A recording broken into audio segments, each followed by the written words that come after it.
The part that I played, Sarah Lincoln, the sister of Abe Lincoln, who was there at his birth, and so that was an amazing opportunity to play that part.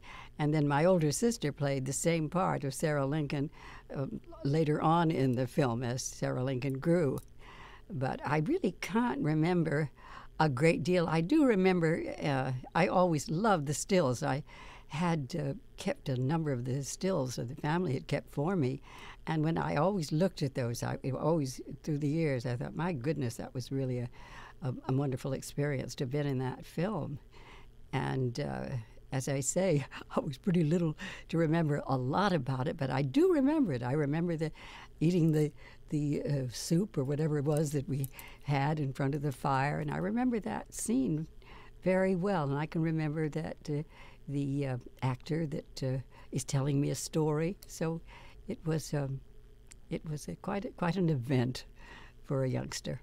Well, as I say, the whole family worked in pictures, and they were all working. And the neighbors knew us well and kind of looked out for me. And I was, playing, and I was fine and everything. And the phone rang, and it was a call for me to go to work. And I do remember, what I mostly remember about it is that I was pleased that I got a job. And I can remember sitting on the steps of our house with my little makeup case, waiting for the studio to send a car to pick me up. And they did. And obviously, they must have been in touch with my mother and father some way, because no one seems to have thought much about it. But I can remember I was very proud that, I was getting another opportunity to display my acting talents. I'll tell you, one of the things that is, I have chuckle when I remember, when there was one director, and Bill Sider, that was his name. He was a big, wonderful director. He was married to a big star, Marion Nixon. I'm remembering all these things now.